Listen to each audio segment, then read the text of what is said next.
History has a bad habit of sneaking up on investors. Every generation convinces itself that the rules have changed, that the past no longer applies, and that this moment is special. Legendary investor Sir John Templeton had a blunt way of describing that mindset. He called "this time it's different" the most expensive phrase an investor can say. And he wasn't exaggerating. Nothing drains wealth faster than confidence without caution. That brings us to one of the most famous traders of all time, Jesse Livermore. Livermore was a pioneer of speculative trading, the inspiration behind the classic book Reminiscences of a Stock Operator, and a man who built massive fortunes by betting against the market during crashes. He once said that nothing on Wall Street is truly new. Speculation has existed forever, and market patterns repeat themselves again and again. There's a forgotten bubble from history that proves exactly what he meant. It isn't the dot-com boom or the 2008 financial crisis. It's a bubble most people today barely know existed. When it burst, the damage was brutal. The stock market was cut in half. Household name companies lost 60, 70, even 80% of their value. Inflation exploded from low single digits into double digits, and the market didn't fully recover for nearly a decade. This was the collapse of the Nifty 50 in the early 1970s. To understand how it happened, we need to rewind to the late 1960s. The United States was riding high after World War II. For 2 decades, the economy had expanded almost nonstop. Factories were booming, suburbs were spreading across the map, and optimism was everywhere. Americans had money, confidence, and a deep belief that the future could only get better. The stock market reflected that mood. From the end of World War II in 1945 through 1970, U.S. stocks rose more than 350%. It was one of the strongest bull markets in history, and it gave rise to a new investing philosophy that sounded almost foolproof. The idea was simple: buy companies so dominant, so reliable, and so powerful that you'd never need to sell them. These became known as one-decision stocks. You made the decision to buy, and that was it. This group of companies became known as the Nifty 50. They weren't risky startups or speculative tech plays. They were established blue-chip giants with consistent profits and global brand recognition.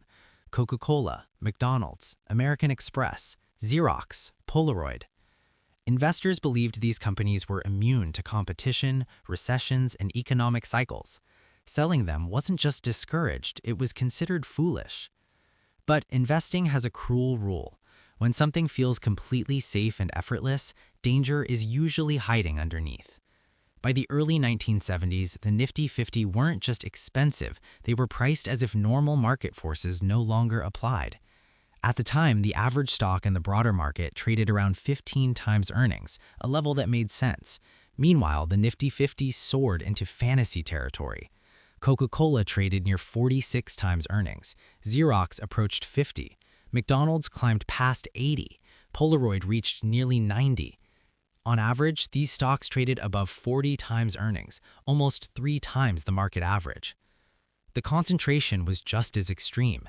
At their peak, the top 5 Nifty 50 companies made up roughly a quarter of the entire U.S. stock market.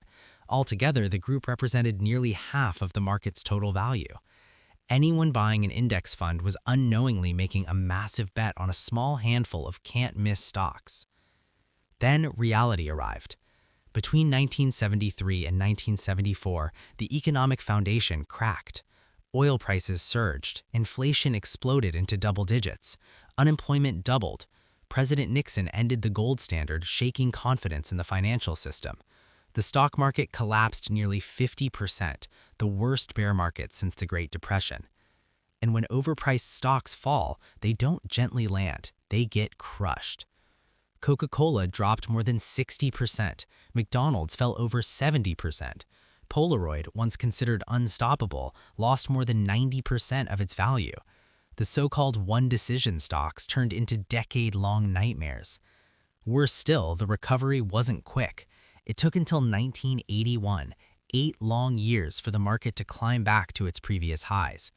Investors who thought they had bought permanent growth ended up stuck, waiting and hoping for most of a decade.